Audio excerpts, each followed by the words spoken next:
Hello বন্ধুরা, welcome to my channel. Hello and guys, আজকে আমি তোমাদের সামনে একটি নতুন ভিডিও নিয়ে উপস্থিত হয়েছি।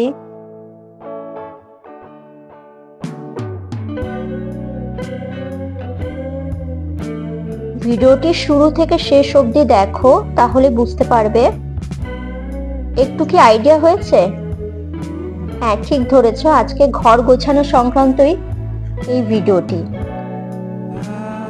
যেহেতু এটি বারান্দা, বাইরের ধুলোবালি খুব সহজেই চলে আসে।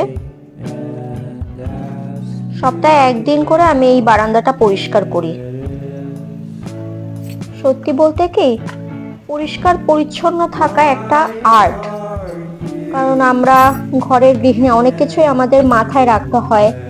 লক্ষ্মীশ্রী বজায় থাকে। ঘর দোর পরিষ্কার পরিচ্ছন্ন রাখলে ঘরে মা লক্ষ্মীরও আশীর্বাদ পাওয়া যায়, কৃপা করে। আমি উইকলি একটা দিন ফিক্সড রাখি, আর সবসময় হয়ে ওঠে না। যদি কেউ বলে সানডে, না, সানডে আমার হয় না। আমি ওই সপ্তাহে 7 দিনের মধ্যে যে কোনো একটা দিন বেছে রাখি, সেই দিনই এই কাজগুলো করে ফেলি।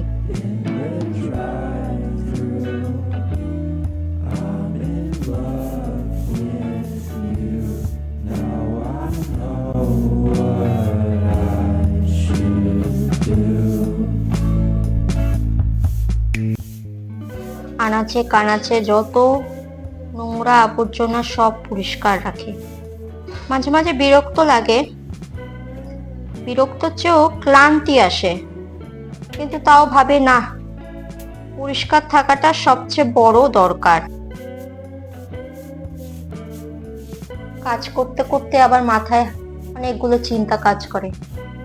ভাবি ওই কাজটা করা বাকি, ওই কাজটা করা বাকি। অ্যাকচুয়ালি একটা কাজের দিকেই ফোকাস থাকে না, মাথায় হাজার একটা চিন্তা। তাও করে ফেলতে হয়, পরপর করে ফেলি। আসলে হয়েই যায় এভাবে, কিন্তু প্রথম দিকে খুব হেক্টেক লাগে। কখন শেষ করব, কখন কি করে উঠবো, হয়ে যাবে কিনা টাইমের মধ্যে, বাট আলটিমেটলি হয়েই যায়।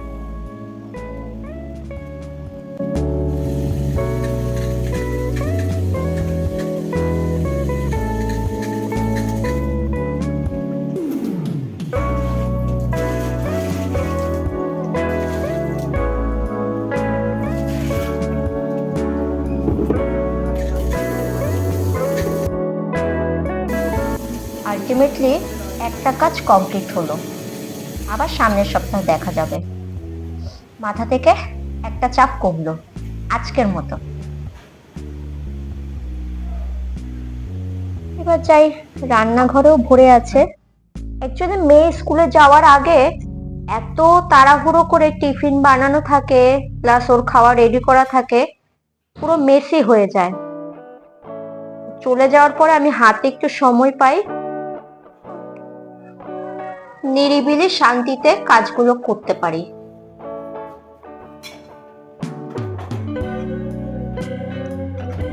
আমার আবার পরিষ্কার না করে রান্না করতে পারি না। দুপুরের খাবার তৈরি করার আগে, সকালের টিফিন বানানোর পর যে মেসি অবস্থায় থাকে কিচেনটা, সেটা ক্লিন করি, দেন দুপুরের জন্য আবার প্রিপেয়ার হই। আবার দুপুরে রান্না করার পর আবার যে মেসি অবস্থায় থাকে, নোংরা অবস্থায়, সেগুলো আবার তেল চিটে সব রান্নাঘরের সব নোংরা আবর্জনা সব পরিষ্কার করে আবার শুরু করি।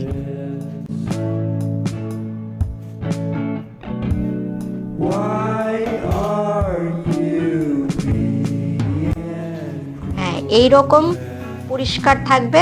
আবার আমি দুপুরের খাওয়া তৈরি করব, মনে শান্তি পাই। সত্যি কথা বলতে, ঘর গুছানো থাকলে আমার মনে শান্তি। ড্রয়িং রুমটারও কি যাচ্ছে তাই অবস্থা।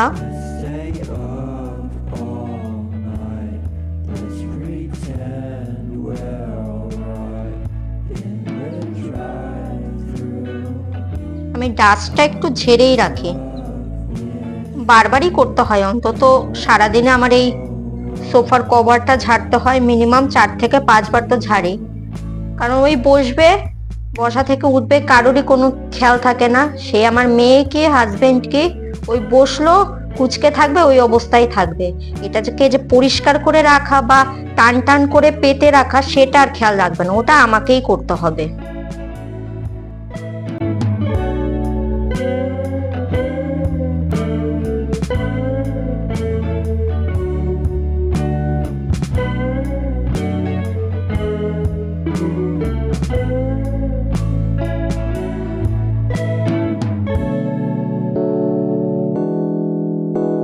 ন্যূনতম গোছগাছ করা তো কমপ্লিট।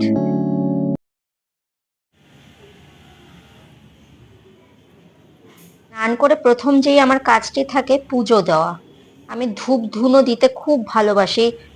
ধূপ ধুনো দিলে বাড়িতে ঊর্জা শক্তি বাড়ে, আর যত নেগেটিভ শক্তি সব দূরীভূত হয়।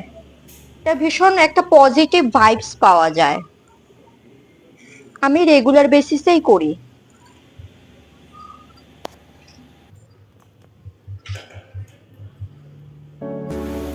এবার যাই, রান্নাঘরে ঢুকে যাই।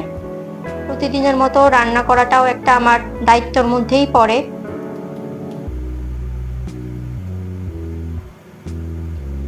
এক এক দিন খুব সাদামাটা রান্না হয়, আজকেও একটু সাদামাটাই হচ্ছে। ধুন্দুলের চচ্চড়ি, ডাল, আর অল্প করে চিকেন স্টু বানাবো। এদের খাওয়ার খুব রসনা আছে। মেয়ে বলে এটা খাবো, হাজবেন্ড বলে ওটা খাবো। তো আমি চিন্তা করি এদের দুজনের মাঝামাঝি একটা কি করা যায়, সেরকমই একটা ডিসিশন নিয়ে বানিয়ে ফেলি।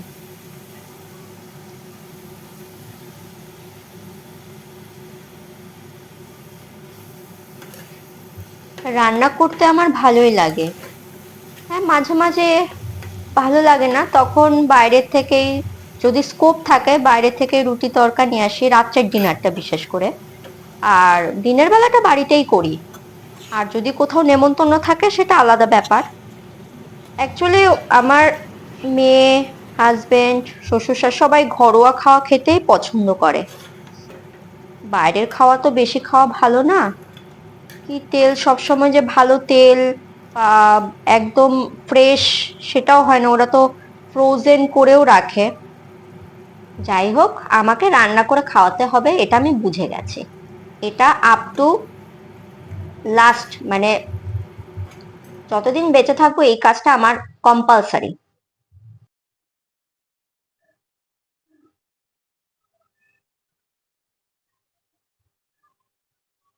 যেদিন আমার হাতে টাইম কম থাকার, যদি চিকেন থাকে আমি চিকেন স্টু তাড়াতাড়ি করে বানিয়ে ফেলি। চিকেন স্টু বানাতে আমার বেশি টাইম লাগে না। না, আমি কোনো রেসিপি শেয়ার করছি না, জাস্ট রান্না করতে করতে তোমাদের সাথে গল্প করছি। কি করব, রান্না করাও হবে আর একটু বকবক করাও হবে। তোমরা কিভাবে তোমাদের সকালের সময়টা কাটাও আমার সাথে শেয়ার করো, কমেন্ট করো তোমাদের এই ভিডিওটি কেমন লাগলো। আমি নতুন এই চ্যানেলটি খুলেছি, ভুল ত্রুটি তো থাকবেই। তো খুব ভুল হলে অবশ্যই সেটা কনসিডার করো। অ্যাজ এ বিগিনার ভুল আমার হবেই, আমি জানি। তাও চেষ্টা করছি রেকটিফাই করা। এবার তোমরা যদি সেটা বলে দাও, আমার পক্ষে সেটা রেকটিফাই করাটা একটু ইজি হবে, আদারওয়াইজ আমি বুঝতে পারবো না। আজকের ভিডিওটি তোমাদের কেমন লাগলো অবশ্যই জানাবে। সাবস্ক্রাইব করবে ভালো লাগলে, আর চ্যানেলটিকে শেয়ার করতে ভুলবে না। দেখা হচ্ছে আমাদের নেক্সট ভিডিওতে। Bye bye.